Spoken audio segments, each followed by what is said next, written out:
Good afternoon, everybody, and welcome back after lunch. I realize that we may have lost some of our audience because we had too much to eat, maybe. And then I also feel that there may be jet lag hitting people. But even so, we're going to try and see how we wake you up and get the audience a bit more engaged in this session, which I hope is going to be an interactive one. So welcome to session 3 of the Korea World Bank Partnership, the Smart City Partnership. And in this session 3, I'm Maitreyi Das. I am the manager of global programs in our global practice for urban resilience and land.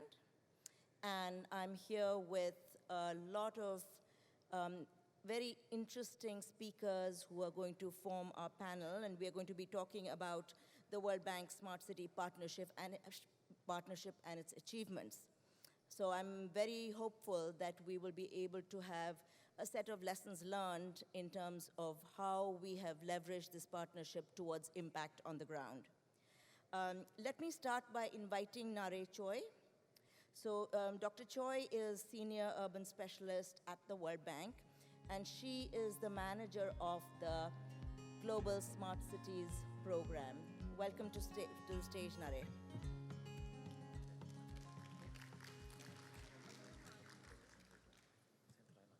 이거 누르면 되나요?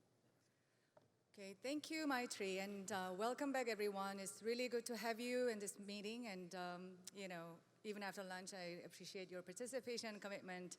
So let me introduce the Global Smart City Partnership Program, GSCP in short. And you heard about GSCP by many of our speakers this morning, so this is your chance to get to understand what this program is actually about. First, the program aims to support the World Bank Group. By that I mean the World Bank as well as the International Financial Corporation, IFC, teams and their clients in developing countries to really mainstream smart city development in their policy and operations by providing a range of support, which can be grouped into categories. First one is to provide technical and operational support to our clients to really prepare their smart city development at the strategic level and also downstream investment design. And the second important part of our activity is actually knowledge sharing, which is what we are doing today. So through these two components, the program has been supporting various World Bank Group teams and clients over the past 4 years since it was launched in 2018. It was launched in collaboration with the government of Korea, especially through the contribution, both financial and technical contribution from the Minister of Land, Infrastructure and Transport, MOLIT, who is the co-host of this Expo, and also the financial contribution from the Korea World Bank Partnership Facility. And since the launch, already the phase 1 of the program was completed in May 2021, and we are currently implementing the phase 2 until the end of next year, which is 2023. And as you can see on the milestone on the right, through 7 rounds so far, we have provided support to various teams over the years up until now. So now you can see the numbers a little bit in terms of the magnitude of our support.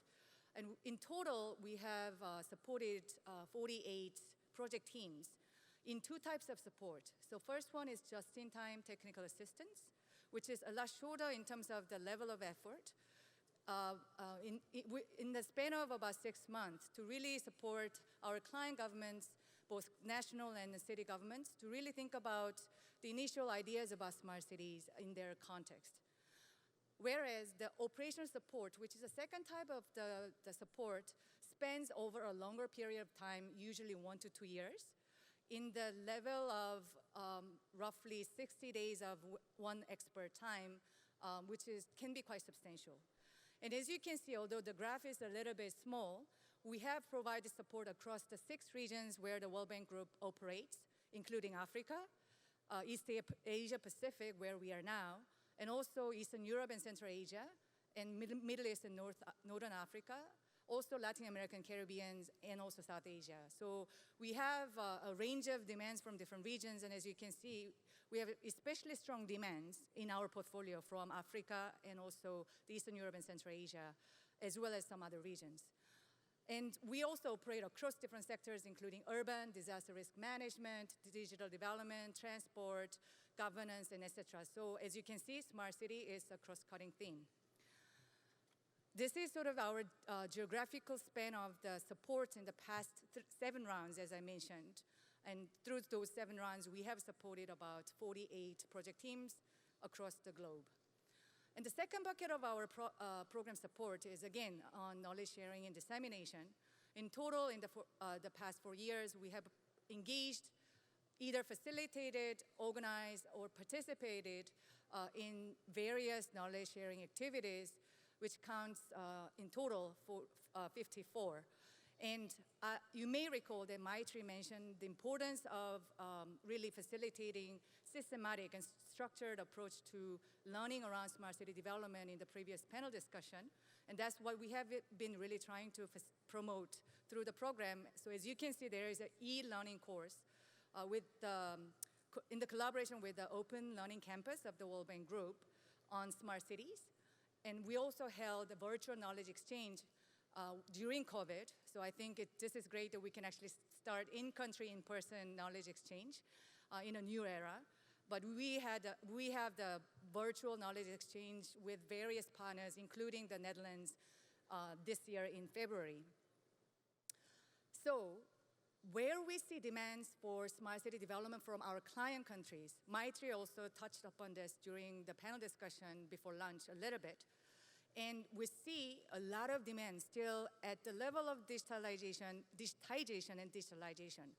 What that means is that there is a huge need to convert data, paper-based data information, into more digital format. That's digitization. And there's also a need to really change the way we work in a sort of digitalized way through digital online systems, such as management information system of various kinds. It can be about land, it can be about urban data, it can be something else. But there is still a huge need to digitalize the way we work, especially in the central and the local government in many countries. This is where really technology plays a huge role. Whereas when we talk about smart cities, of course, many countries and cities aspire to digital transformation as well. So that is also in the vision of many of our client countries and cities, which we are supporting, especially through the development of smart city strategies and roadmaps. If you look at it across the smart city development process, and again, Maitri mentioned this in her the discussion, we look at 2 buckets of engagements that we have been supporting and we can support. The first bucket is upstream, where we help the city governments, especially also national governments, to really think about smart city from the strategic point of view.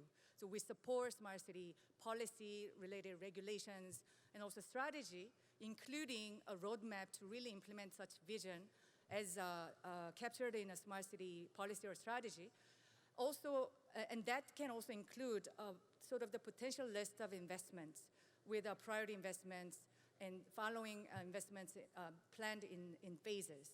When it comes to downstream, now we are talking about the design of an actual investment project, which can be also financed by the World Bank lending, and also partially can be financed by IFC's, through IFC's collaboration with the private sector.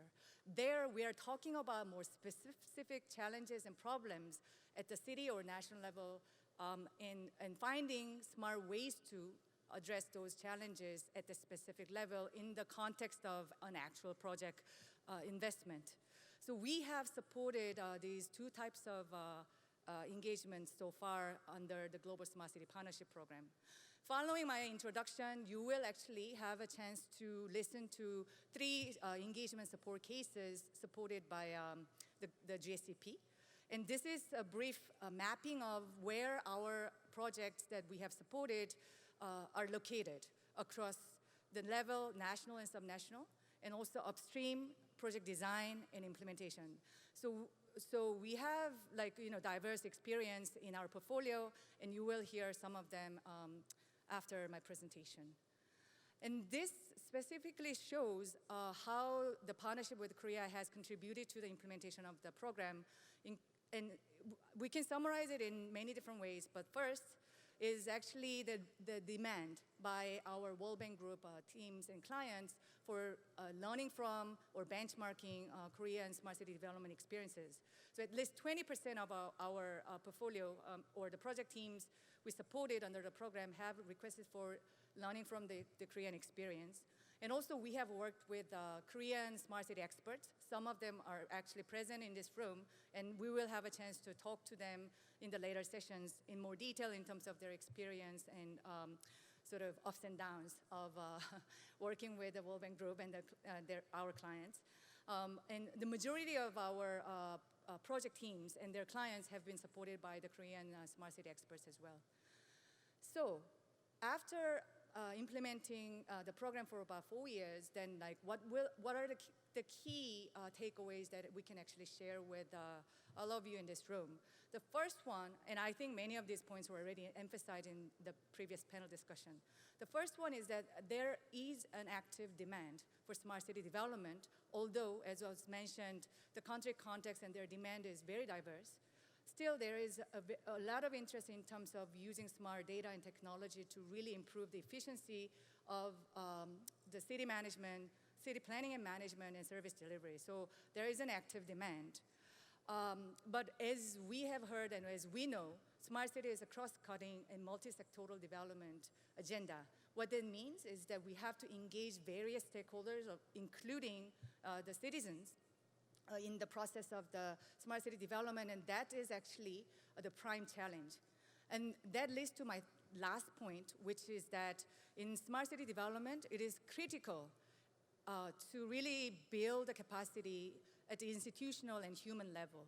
So it's not merely about data and technology, but it's actually more about the institutional human capacity to do the coordination and actually innovate in the collaborative manner. So I will probably leave you with these 3 points for now so that I don't really waste time for you to actually hear from our actual engagement cases. Thank you very much. Thank you very much, Nare. And our next presentation is going to be by video, and it is from our land team. Dong Kyu Kwak is going to be presenting the case of Indonesia. So could we start the video, please?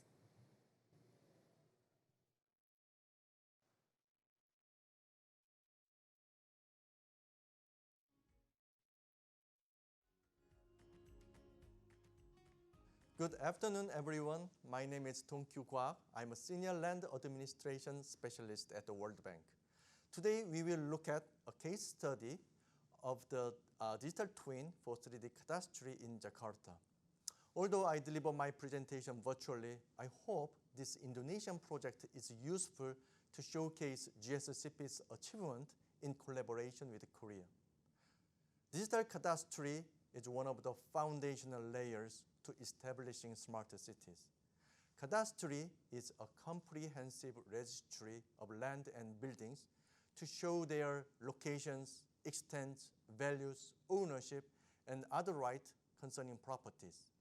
Three-dimensional cadastry can help governments decide the proper allocation of city infrastructure, such as roads, resources like urban lands, and services by providing accurate land information in multidimensional perspectives.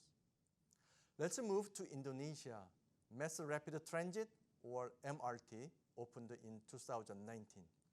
This city trains runs underground and above ground by passing the skylines in Jakarta, which has more than 10 million population. This MRT has dramatically changed the ways of utilizing urban lands.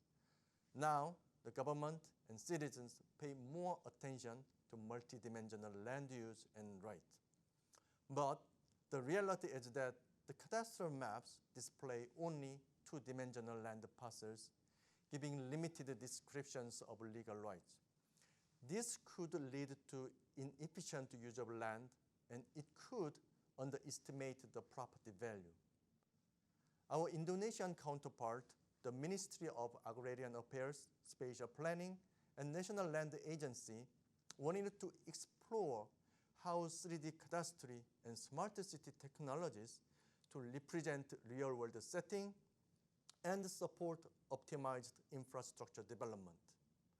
As you can see here, 3D GIS represent object in greater details by giving a bird's eye view, improving appearance, and examining the large number of different domains such as indoor GIS.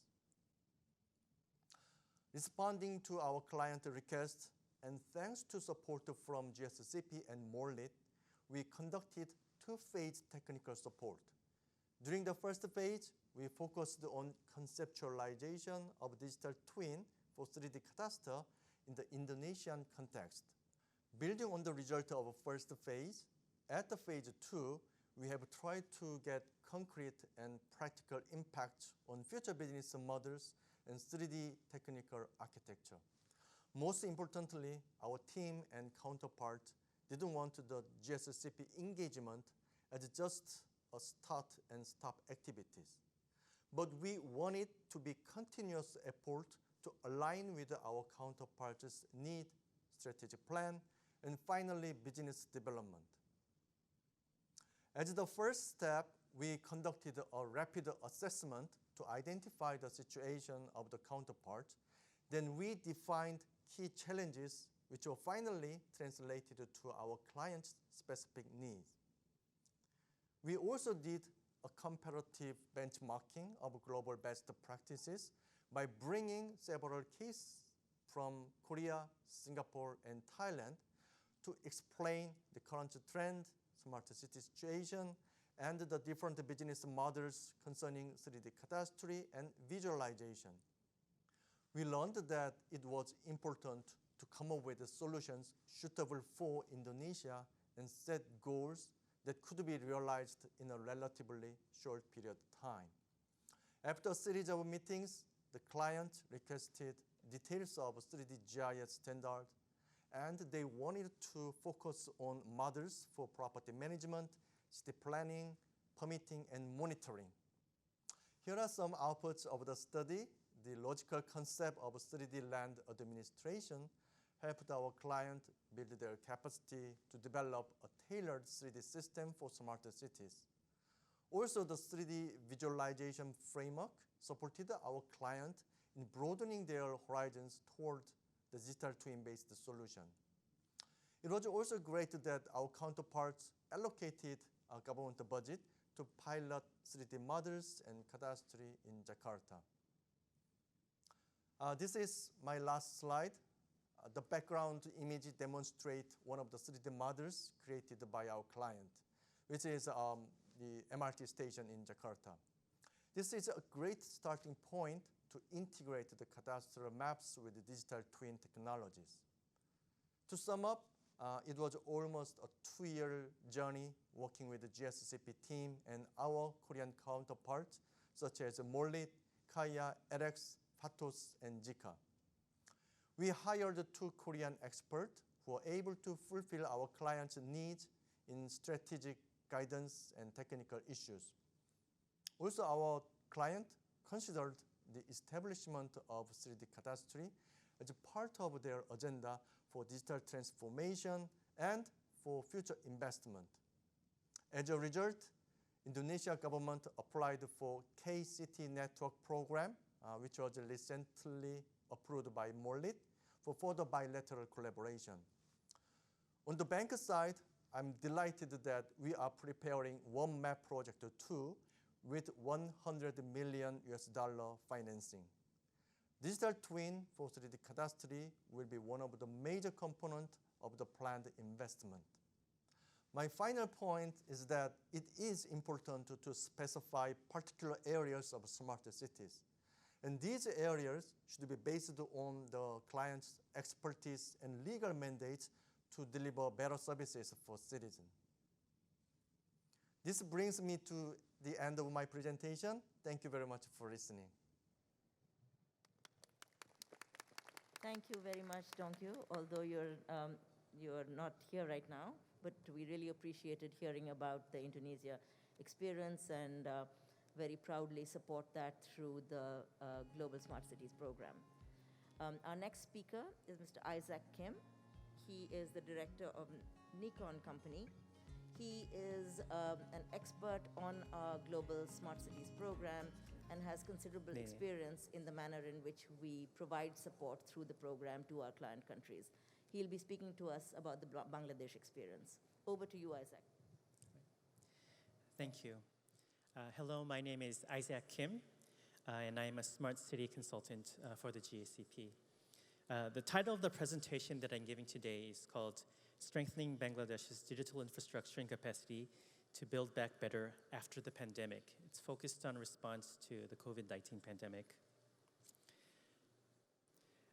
Let me start by introducing dynamic Dhaka. Dhaka is home to 13% of the total population in Bangladesh, accounting for at least 21% of the national GDP. Around 36% of Bangladesh's total population of 163 million currently lives in urban areas, and this is expected to rise by 60% by 2050.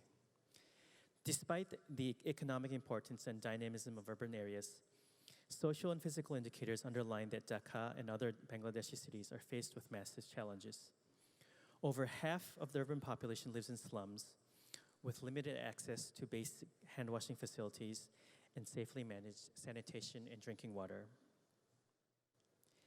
In addition to this, climate change-related migration and the increase of disaster impacts is expected to exacerbate urban infrastructure and service challenges further.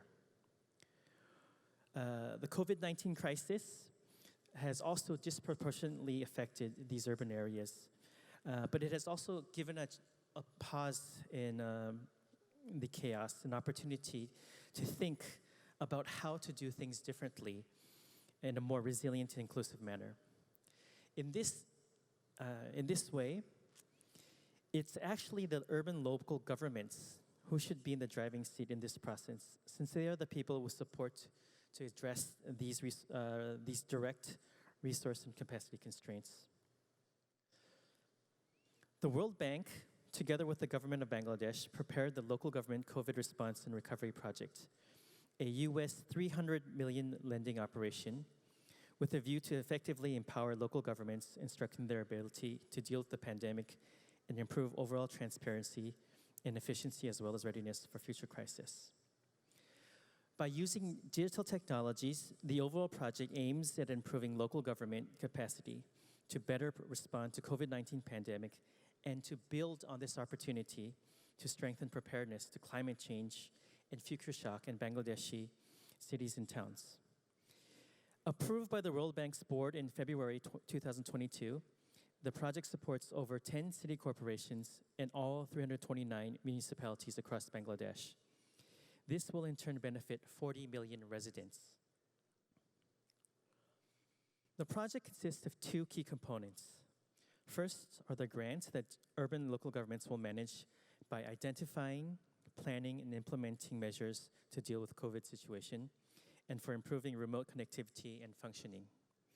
The second component is technical assistance to be provided to urban local governments for improving digital technology and preparedness to health and climate shocks.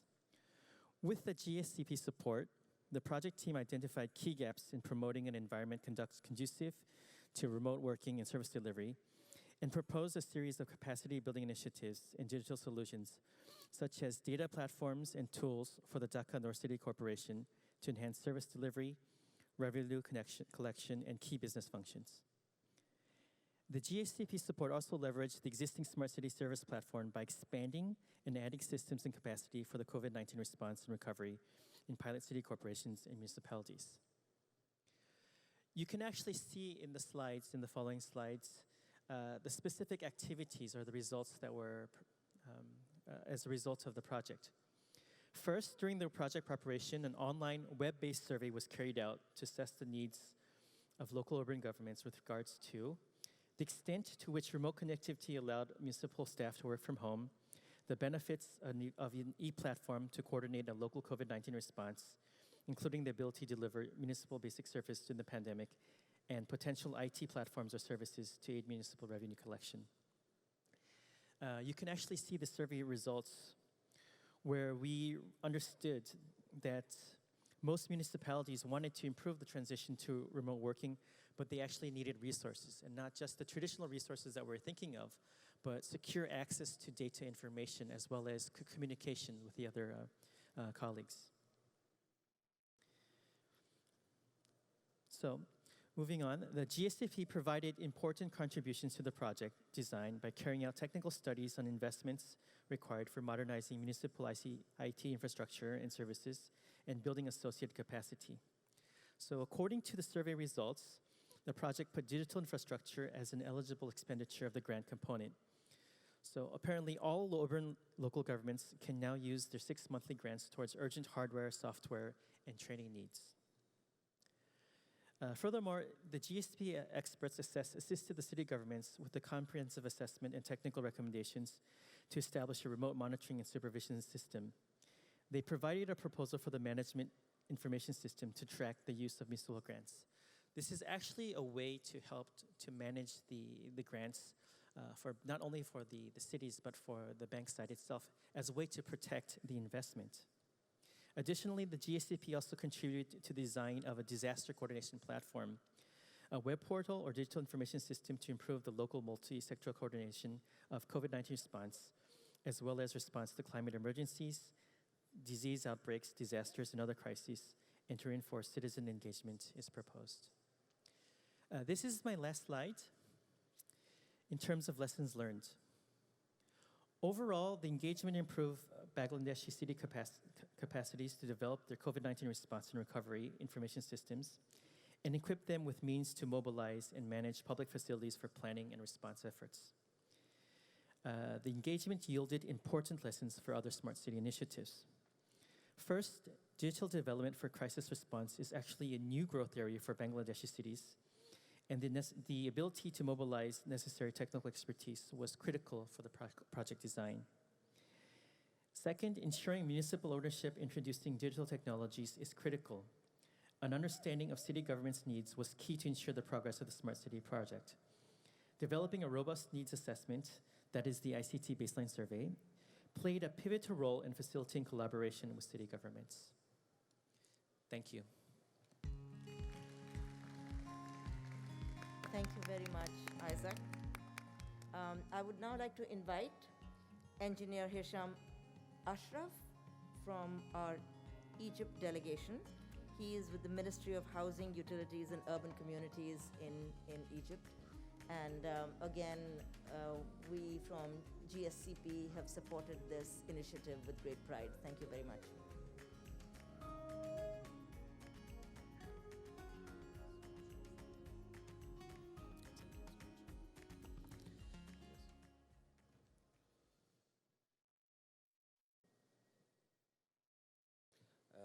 Hello, everybody. Thanks for the chance to present our project in Ministry of Housing, Utilities, and Urban Communities in Egypt.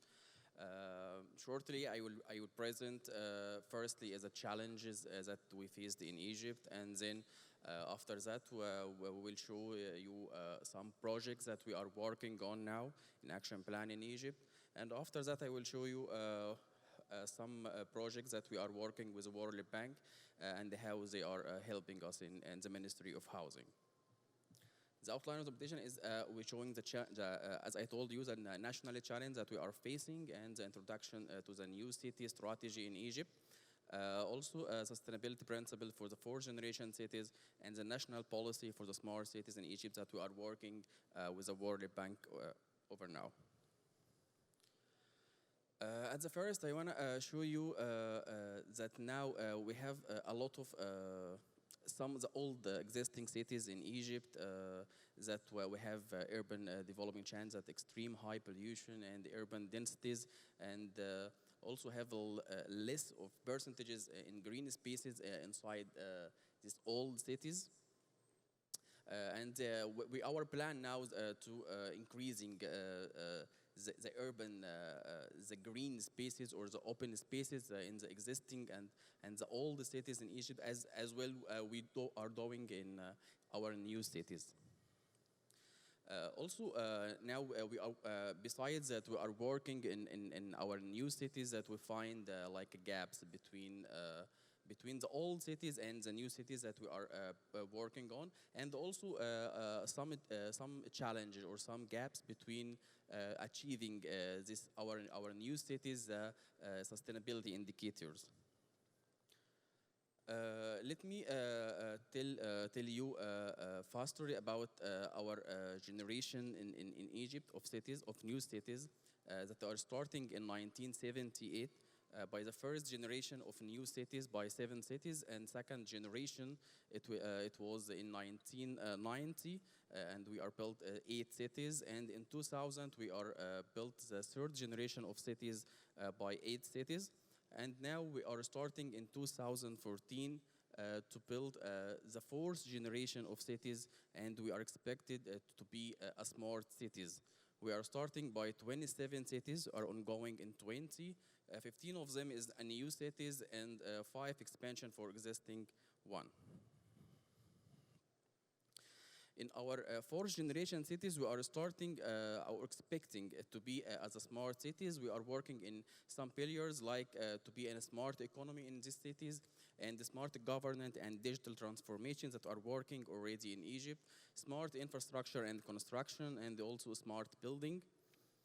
Also smart planning and urban design, smart transportation and future mobility, smart energy management. Let me show you some of our action plan in our fourth generation city in Egypt. We are working now in a new administrative capital. It's a new capital for Egypt. It's far around 60 kilometers from the old administrative now in Egypt. We expect it to be a smart city. This is a CBD district area. Is the highest building, highest tower in Africa. Now we are already have been done with this tower. This is the design of the CBD. This is the business district area in the new capital.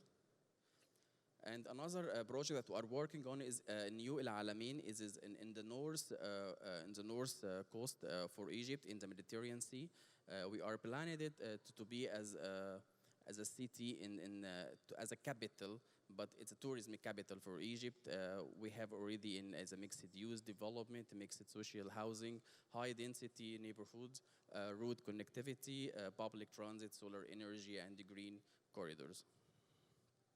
As we show, as you see now, this is a photo.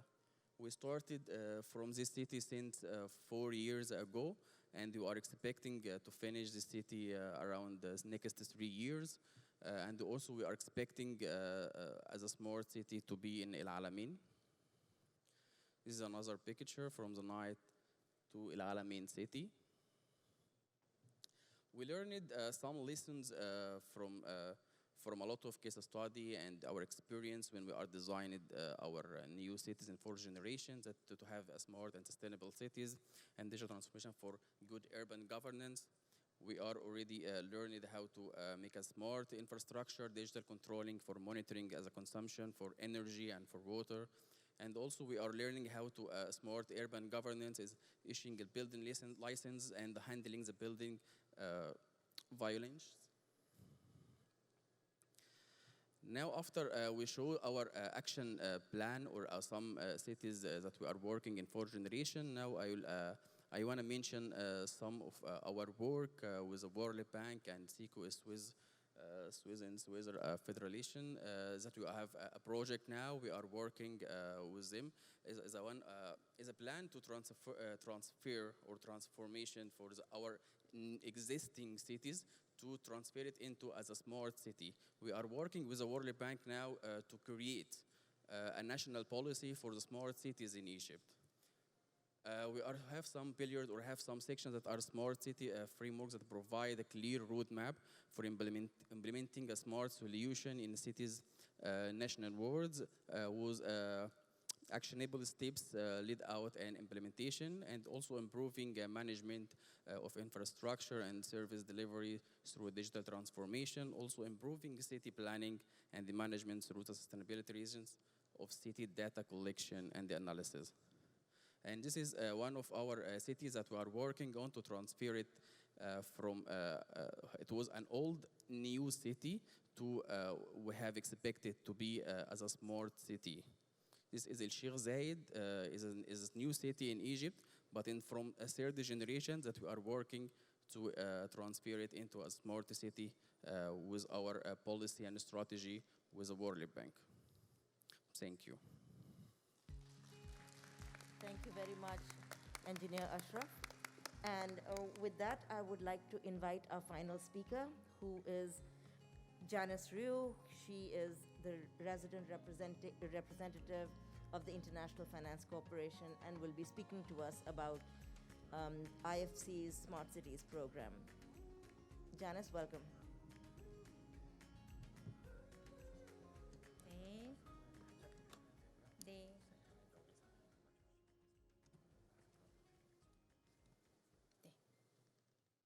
Good afternoon. I think I'm the only one who's representing private sector, as always. I hope I can share investors' point of view, what it means investing in smart cities. So before I begin, I'd like to thank the Ministry of Land, Infrastructure and Transport, and the World Bank colleagues for extending your kind invitation to IFC.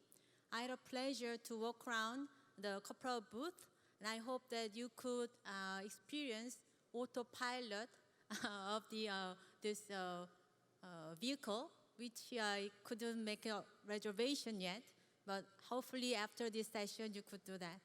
So for the next 15 minutes or so, I'd like to briefly introduce what IFC does and our smart city programs, and share a couple of examples on our joint work between IFC and Global Smart City Partnership Program.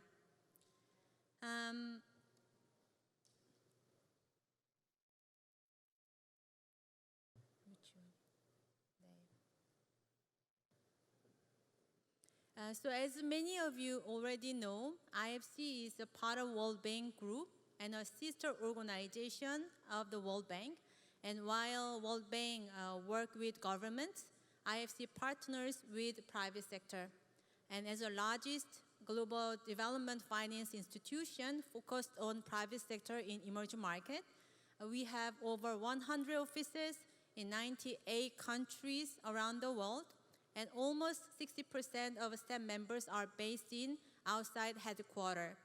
And since its establishment in 1956, IFC has provided over $287 billion in financing, and we are AAA rated by S&P and Moody's. And as an investor, IFC invests in companies through loans, equity investment, debt securities, and guarantees. And IFC invested $30.26 billion in fiscal year 22, including climate-related investments such as clean energy, sustainable cities, climate-smart agriculture, energy efficiency, and green buildings. And as an advisor, IFC supports businesses and governments on enhancing policies and practices to encourage private sector investment and improve the investment climate. And finally, some of you may wonder what we do in Korea. The mandate of IFC Korea office is to support Korean companies and financial institutions as they expand their operations in emerging markets. And since the reopening of the Korea office in 2014, IFC has provided financing worth over $7 billion of long-term commitments for projects involving Korean partners and banks. As you know, cities drive growth and generate more than 80% of global GDP. Rapid urbanization and population growth are driving the need for urban infrastructure and services. In addition, as earlier mentioned, climate change requires cities' response. Urban areas account for 70% of global CO2 emissions, use 75% of all the natural resources, and produce 50% of all waste. For over a decade, IFC has been working with the city clients through our IFC City Initiative. This $10 billion city initiative combines investment and advice and offer tailored solutions for urban priorities.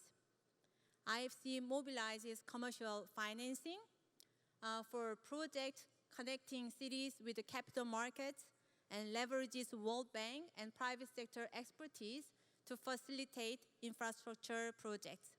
And at the same time, IFC focuses on helping cities achieve their climate and resilience and inclusive service delivery objectives through a variety of tools and products. As you see the slides, for example, IFC can lend directly to subnational entities on a commercial basis without a sovereign guarantee by leveraging the city's balance sheet to borrow. And direct investment in private companies is also a large part of our investment business. And we also advise governments on PPPs to competitively tender private sector involvement in infrastructure projects. And other products include advisory services upstream. IFC often provides cities with complementary advisory work to help them prioritize and prepare projects to be commercially bankable.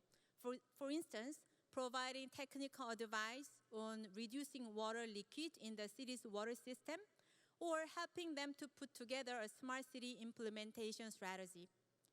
In all of these activities, IFC brings together our global experience and deep expertise from our sector teams across the World Bank Group. Just a couple of examples that we work together with the World Bank team. Since 2010, IFC has been supporting the city of Izmir through a range of investment and advisory services. Izmir has been very progressive in adopting new ideas and modernizing its infrastructure and systems. And our support included new building tram lines, procuring ferry boats and rail cars, building new wastewater treatment plants. IFC has also helped Izmir develop smart cities by implementing smart traffic management systems, establishing the city's open data platform, and developing the city's smart city strategy.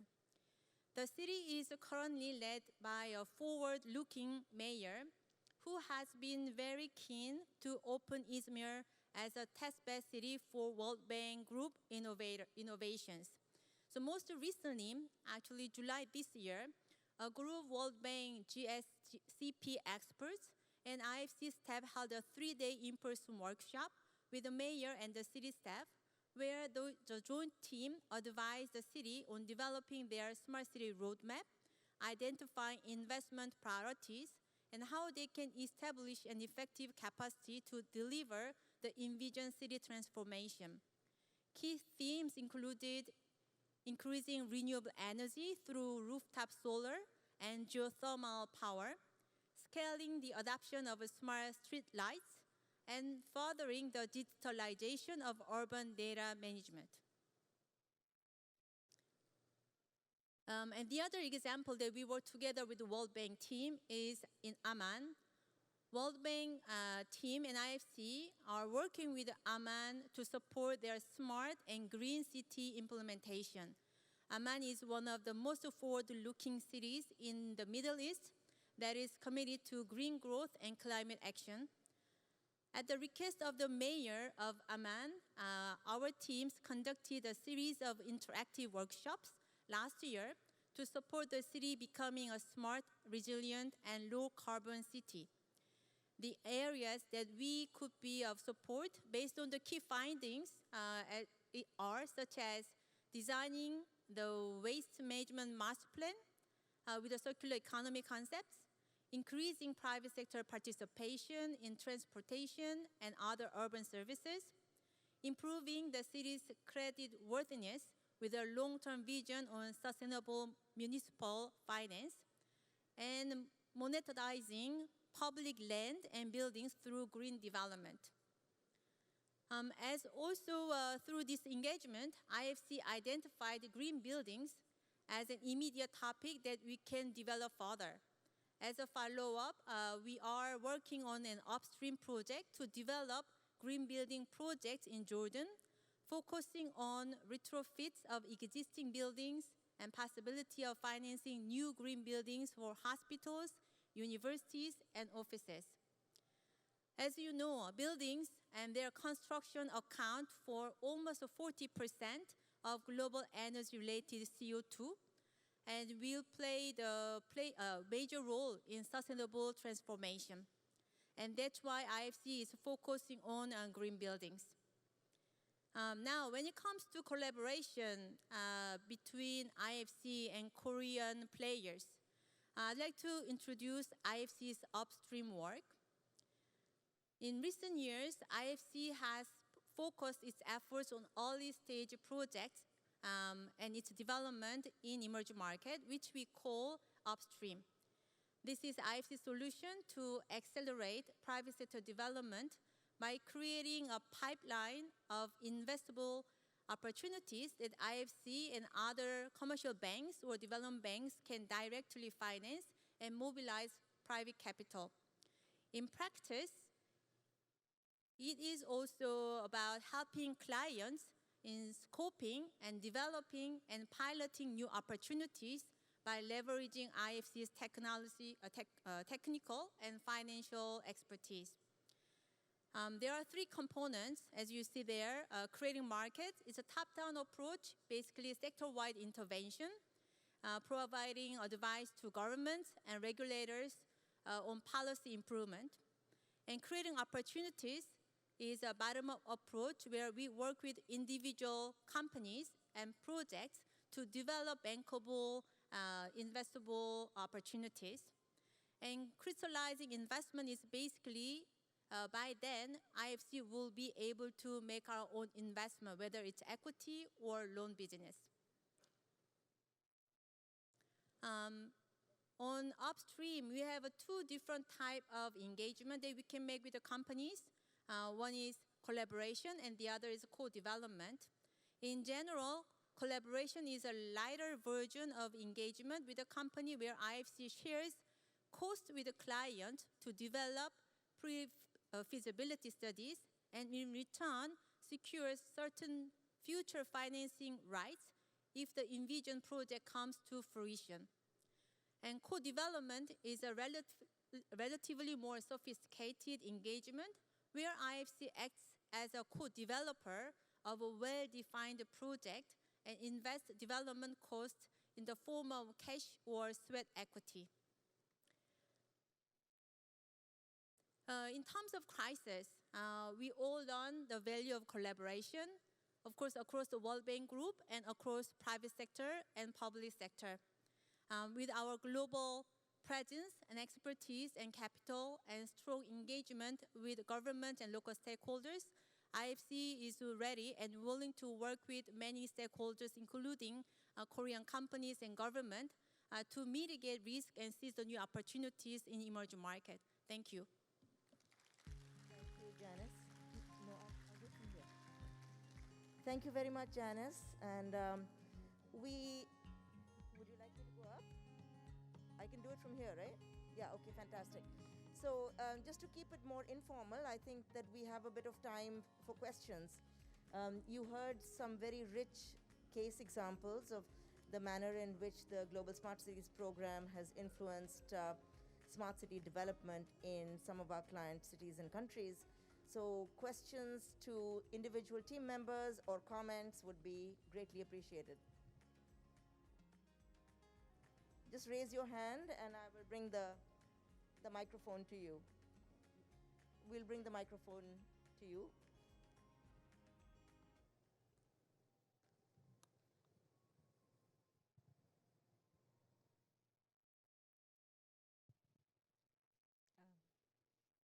Thank you very much for the rich presentation by the Global Smart City program team.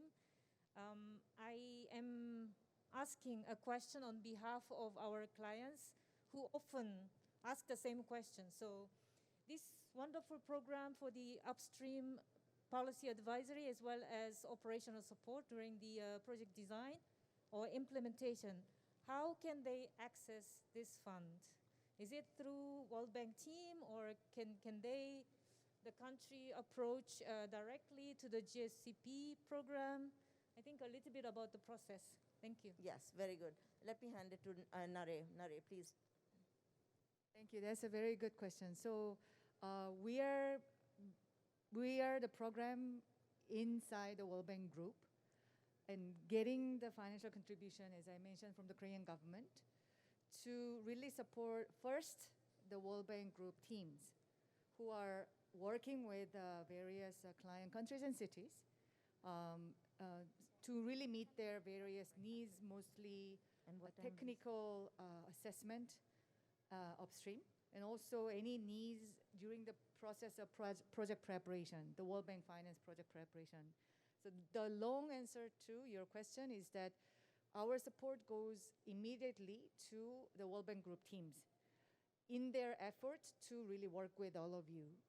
So it's not a fund that is available openly to our countries and clients, but more of the internal program that can support our World Bank Group teams. What that means is that if you're interested, then you work with your World Bank focal point like Tata for the Philippines, Andre for Cambodia, and also Mohammed, Egypt, and we are supporting the Egyptian delegation through Mohammed's support to the project team. So it's a bit of a complicated arrangement, but that's how it works. So the best person to talk to is actually your own task team leader to approach our program.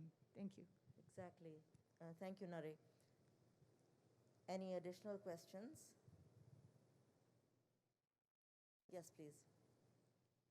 And yes, everybody has introduced themselves before, but one more time when you ask the question would be great. Hi, first of all, I would like to thanks to the distinguished speakers for all the insightful presentation, and also I would like to take this opportunity to thanks the World Bank for giving us the opportunity to join this great conference. My name is Vichikal. I'm from Phnom Penh Capital Administration. I am part of the team that oversee project management of Phnom Penh City Hall. I would like to ask about the GSCP program. Could you please share some of your success ingredients and also the challenge you have faced during the 4 years experience, so that we can know what we can prepare in order to join the Global Smart City Partnership Program. Thank you. Again, Nare, I think it is your turn.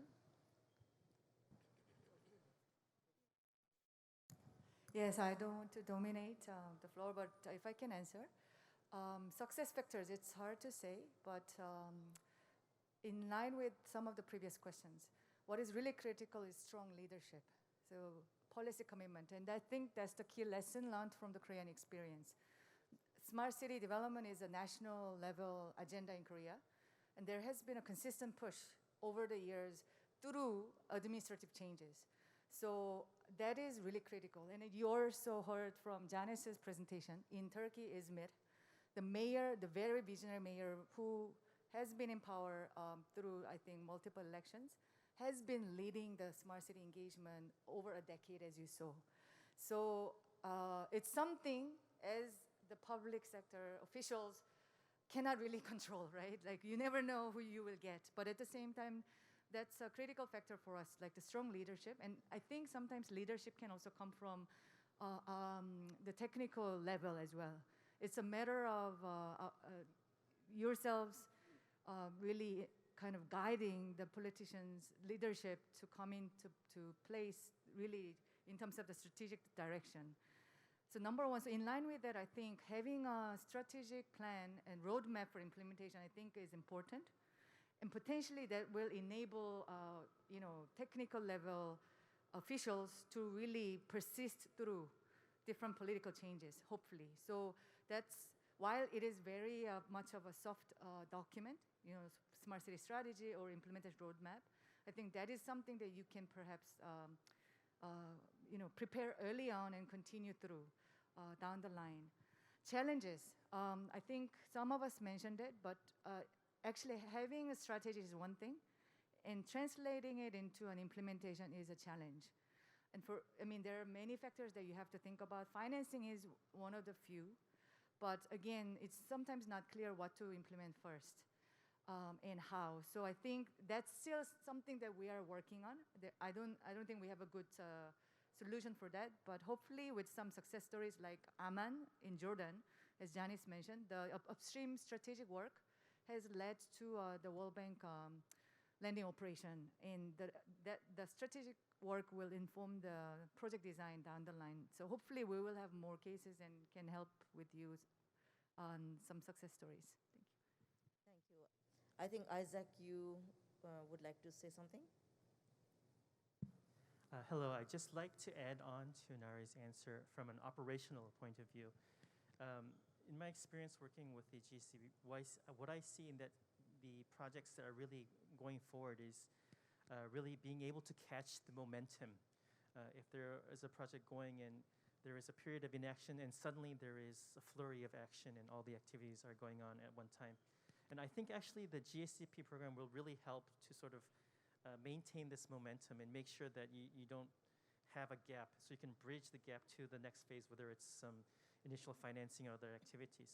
So to answer the question from an operational point of view, I think it's really important to make sure you have this, maintain this inertia and momentum to get the project going once it is started, because you have these administrative cycles in terms of inaction and then inaction. I just wanted to add that one point for observation. Thank you.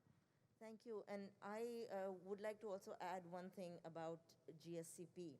I know that throughout the day we have heard about this program and we have heard about the support that the program gives.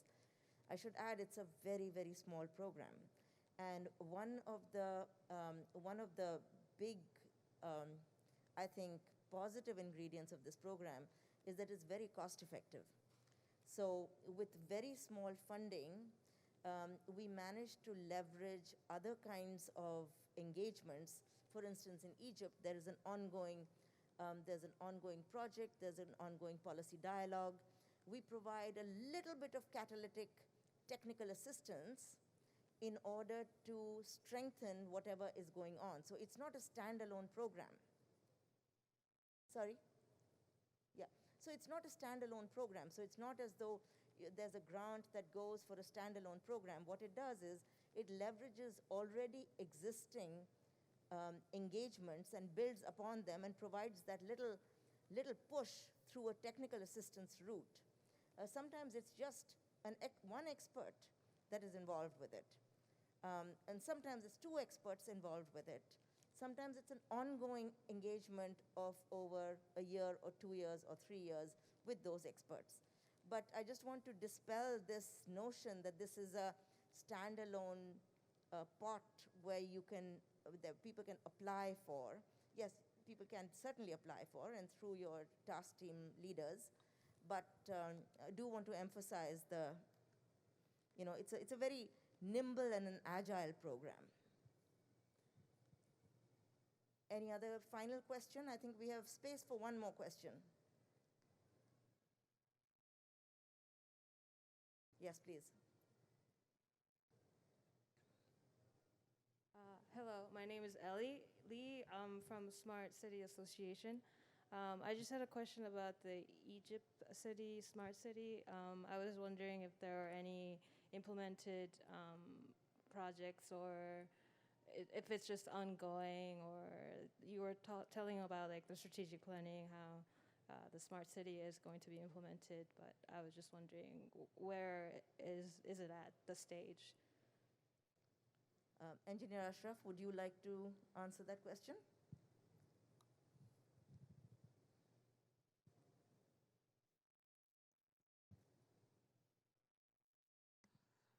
Thanks for questions. You are asking about the stage of the implementation of the cities. As I told, we are now ongoing to implement around 20 of cities, but we are focused on the mega big cities. Two of them is new capital, new administrative capital. We are ongoing nearly to finish the phase one of new administrative capital. It's around 40% from the whole administrative capital. And we are going also to finish around 50% of Al Alamein city. Also, we are working on Al Alamein as one phase, and nearly around the next 3 years, we will have finished the Al Alamein city. Thanks. Fantastic. Thank you so much. And with that, I think we are at the end of this session.